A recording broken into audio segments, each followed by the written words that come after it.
What's up, Nerdyverse? I'm Daddy Louie, and in this video we are taking a look at a game called Arcana Magica, so stick around.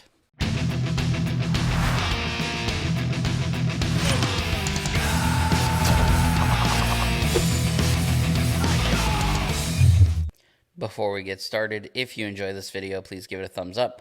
Make sure that you subscribe for more content and hit that bell icon so you don't miss any future videos. Arcana Magica is an upcoming Kickstarter launching on September 9th. It is for 2 to 4 players. It is for ages 12 and up, and it takes around 60 minutes to play. Just depends on how many people you have playing and if it's your first time playing. Once you figure out the rules, the game itself is actually pretty straightforward.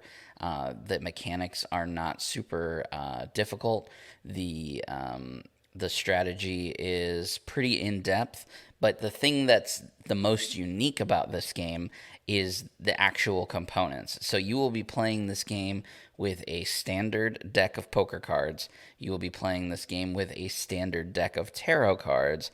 And you'll be playing this game with a standard set of polyhedral dice, D&D dice.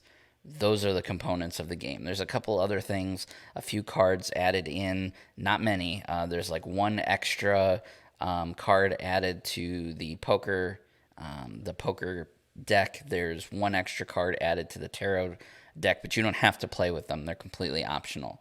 And then there's a couple of tokens to keep track of some point value stuff. So that's pretty unique. I've not played a game that uses, I've played games that use like poker cards. I've played games that use tarot cards. I've played games that use D&D dice. I've never played a game that uses all three. But is it good? Well, if you'll join me on the table, let's check it out. All right, so here are all of our components. Really, really high quality stuff. The art is super great. We have this cool suede bag with the logo and game name on it. Those are for our dice.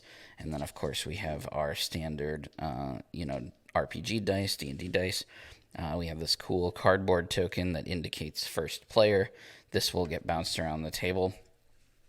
These 4 tokens here, these are for they're kind of dual purpose. They're reminders for the end game conditions. When one of these 4 end game conditions have been met, it triggers the final rounds of the game.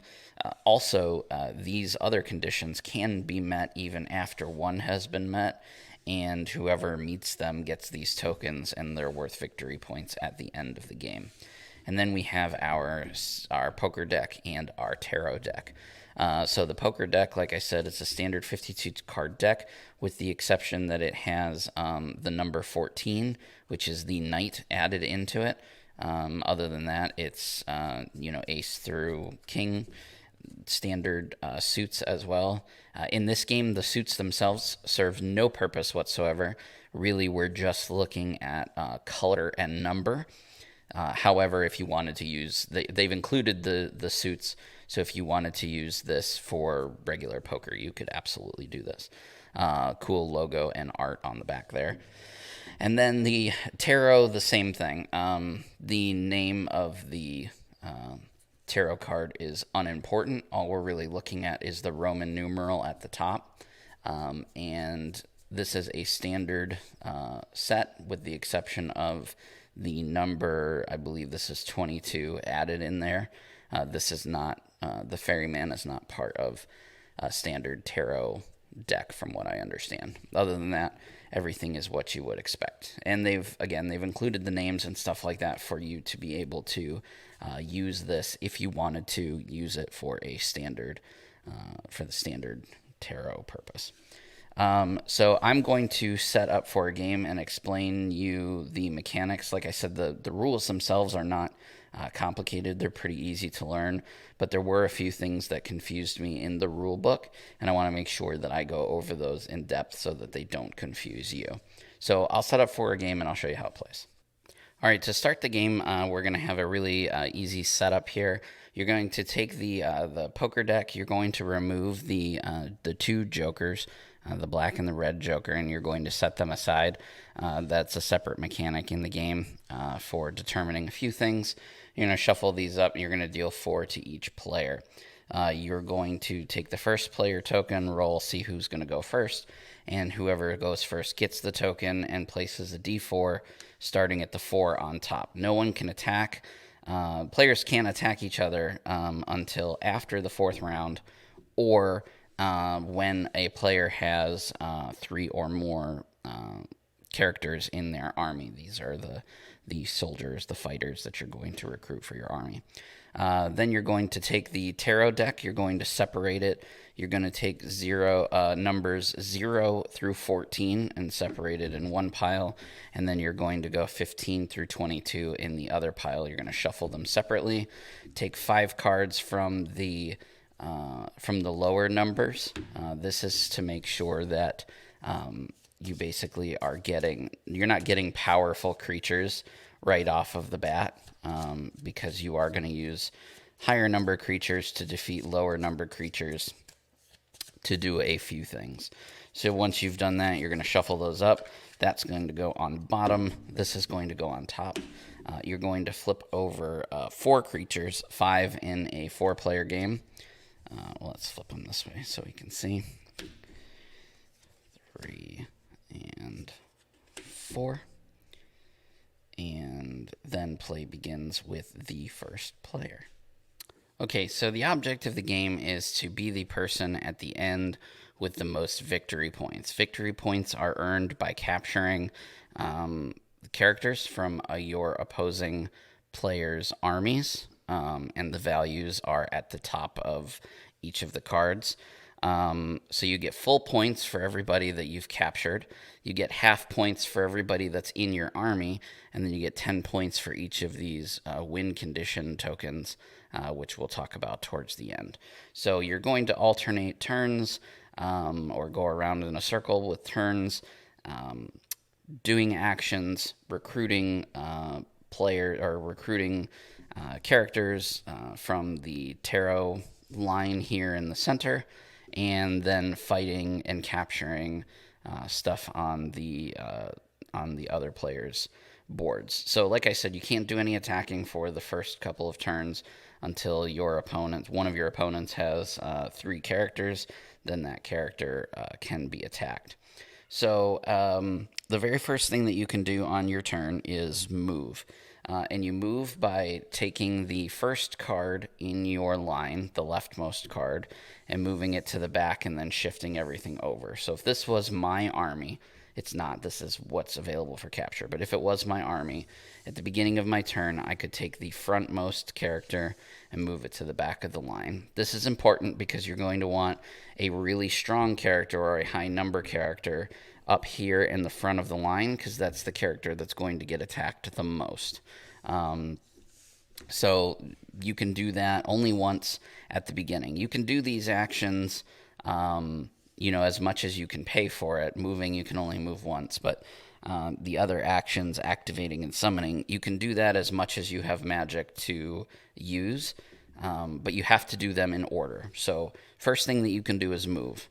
Once you have moved, or you choose not to move, you can't move for the rest of your turn.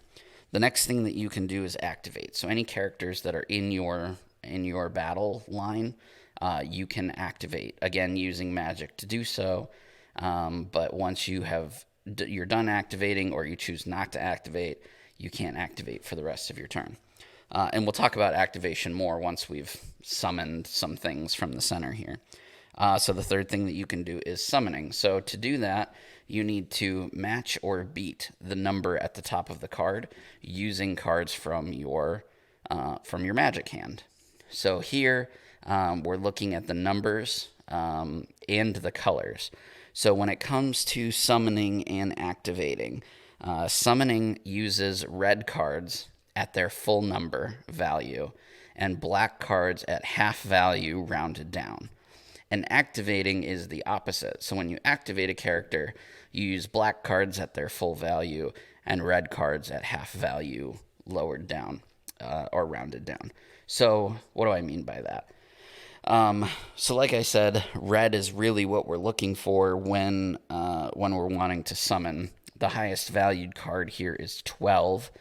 We want to try and get high value cards, but I don't have 12 with my red. I have 9. I have a 1 and an 8. Now I could play this 1 and this 8 at 9 and play this 8 at a 4 because we're summoning, so black is half value, which would give me enough. But then I've wasted, an 8, which is a pretty high card. I could do this at 1, but then I only have 10, but I could grab this wheel, which I think is what I'm going to do. So on my turn, I would move. Can't move because I don't have anything yet. I could activate. I can't because I don't have anything yet. And then I can summon. So for summoning, I want to summon this wheel, and I will do that by playing 8, 9, and then the 3 at half value rounded down, which is 1. So this gives me 10. 8, 9, 10, which is exactly enough to summon the wheel. And then I would keep this 8 for later use. So I'll set that aside. I will discard these cards into the discard pile, and then I will summon this card. Now at the end of the in the discard phase, which is the last thing that I do, I can either keep or discard cards in my hand. 8 is a pretty good number, so I want to keep that for future use. So I'm going to keep that 8, and then I go into the end of the round. At the end of the round, I would fill this back up, and I do that by moving everything down 1, okay? And then I put something down over here, which is an 8 strength. And then I fill up my hand back to 4 cards. So I spent 3, so I'll draw 3. And then I will pass this to the next player, and there are 3 rounds left for attacking. And now he will go. So he can't move anything, he can't activate anything, and this is what he's got in his hand. He has a total of 16 in red, which is really strong, but we only have a 12. I could play this with one of these 6s to get that 12, which I might do. I could also play this to grab that, and yeah, that's actually what we're going to... I'm going to summon 2 creatures now, which is pretty good. Well, let's see. So in order to get this 5, I'm going to play a 5 to get this guy here. And then I am going to... Actually, I don't want him to be first.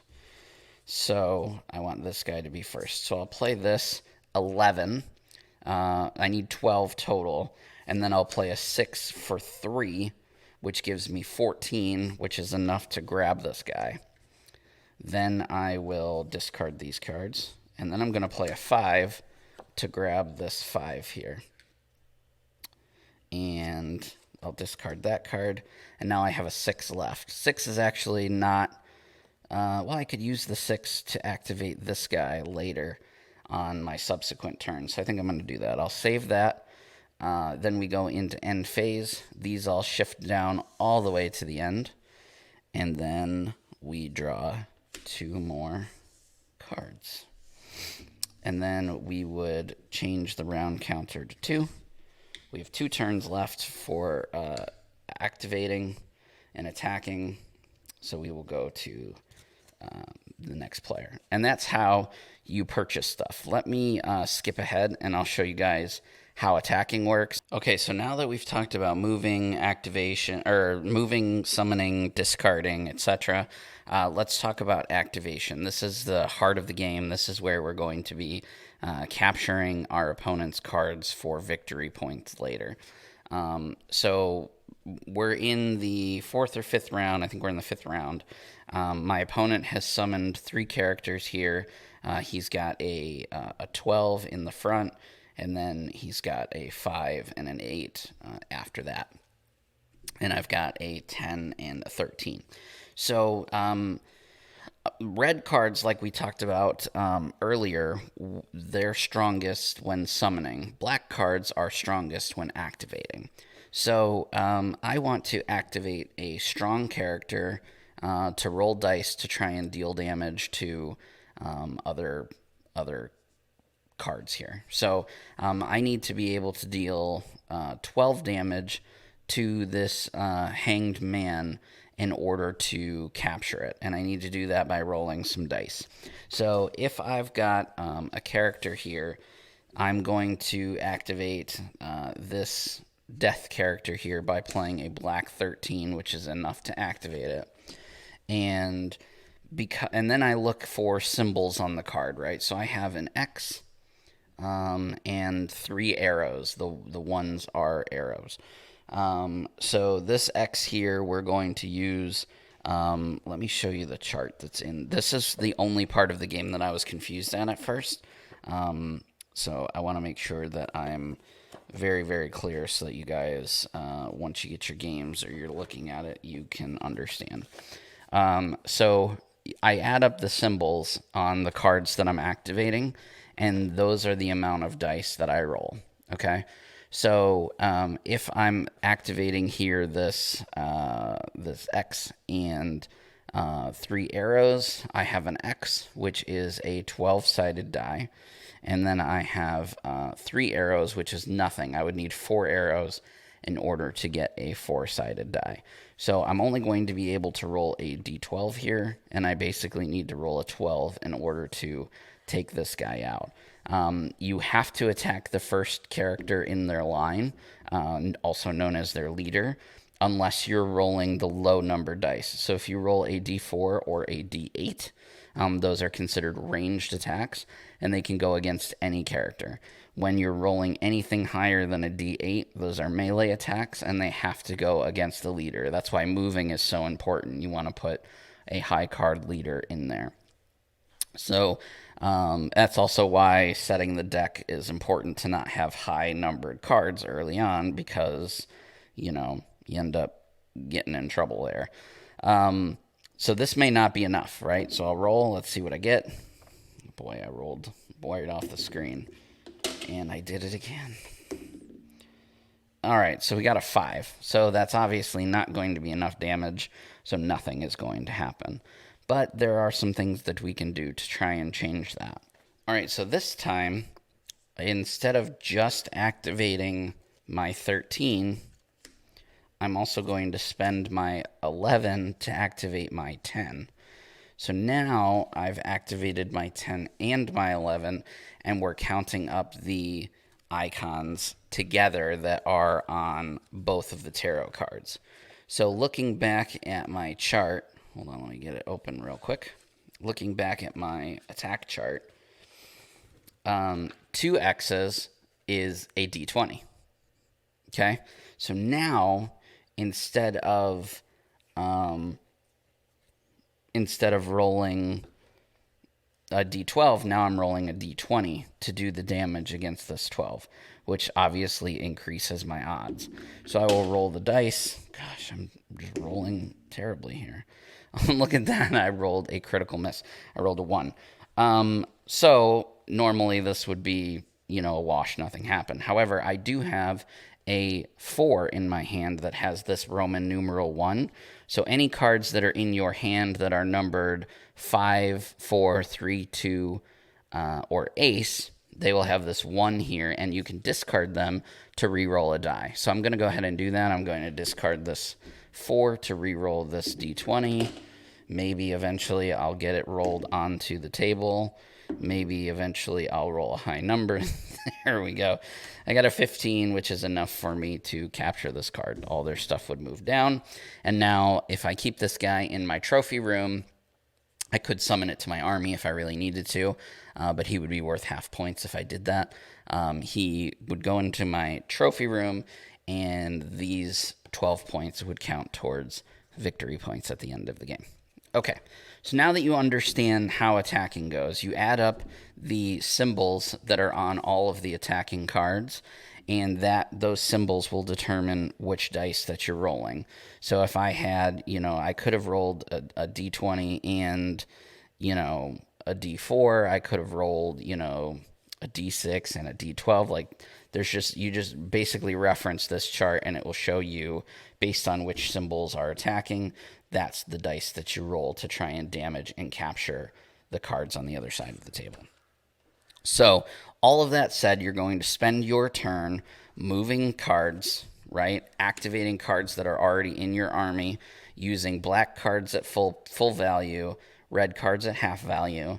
Then you're going to summon cards that are in the center row, using red cards at full value, black cards at half value, and then you're going to discard cards from your hand that you don't want, and then you're going to draw back up to 4, resetting the row in the middle. Okay, that's how you play the game. Let's talk about endgame conditions. So there are 4 things that will trigger the endgame, all right? And that's what these 4 symbols represent. So the first of those symbols that we're going to talk about is summoning the last unit from the unit deck. I believe that's this symbol here. So once you have summoned the last, actually it's this one. Once you've summoned the last character in the deck, so there's no more characters available to be summoned, you'll trigger the end game and you'll get 10 points at the end of the game. Another thing that you can do is to capture one of your opponent's cards that's valued at that has 2 X's in it. So the 20, is it the 21 and the 22? The 22 and the 21. 21, 22, 20, 20, 21, 22. Yeah. The last 3 cards, basically, the highest value cards. That will also trigger endgame and get you 10 points. Capturing the last card of an opponent's army. So if your opponent has no more cards left in their army, you took the last one, that will trigger endgame, and they can still keep summoning, but it will trigger endgame and get you 10 points. And then the final one is the Fool. Once you sacrifice the Fool and there's no more available cards in the deck, there's nowhere for it to go, then you trigger the end game. And we'll talk about the Fool in just a second. That's the last thing that we need to talk about. Like I said, each of these tokens is worth 10 points at the end of the game and will trigger the end game. When you trigger the end game, you roll a d8, and that's how many rounds are left in the game. So in this case, I just rolled a 5. So it would be 5 rounds left in the game, not counting the round that you are on now. So it would go back and forth 5 times, and you can, like I said, you can still capture these, you can still get points for them, but you have 5 rounds essentially to do it and to gain more points. That's how endgame is triggered. Then you count up your points, like I said earlier. All the cards that you've captured, you get full points for them. Any cards that are still in your army, you get half points, and then you get 10 points each for any of these tokens that you've captured. Okay, now let's talk about the Fool. The Fool is a 0 value card. It cannot be captured the normal way. You can't capture it. You can't pay 0, obviously, for it. Instead, if you want to add it to your army, you have to discard your entire hand and sacrifice the rest of your round to get it. There's nothing else that you can do on that turn. However, when it's in your army, if at any time somebody is going to do an attack, once the value of the attack has been calculated, you can discard the Fool in order to negate all of the damage.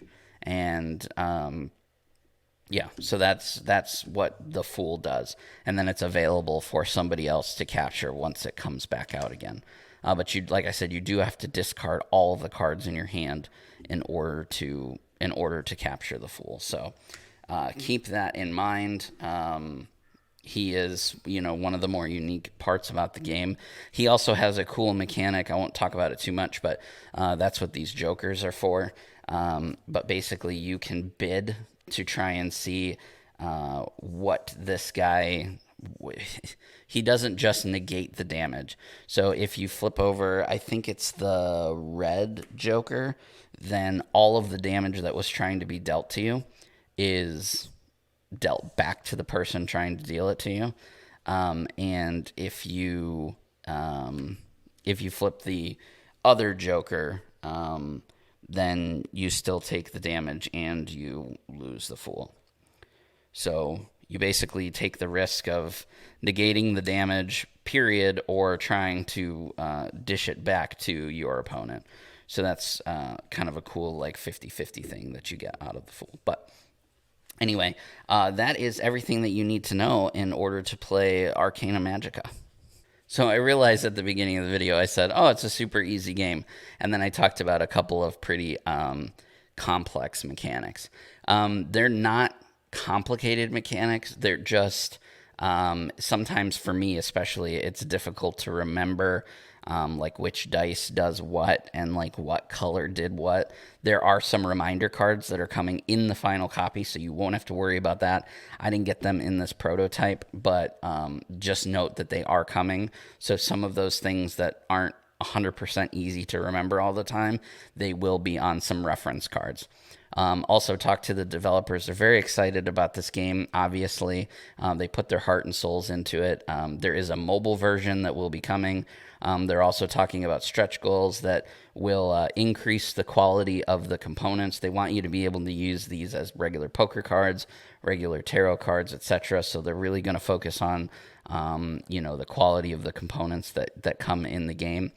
He also wants to, think about adding some skills on each of these character cards so that it changes up variation of play. So it's not just, adding up values and values attacking. Maybe some of these guys have, some printed text on them that makes each character unique, which would be really, really cool.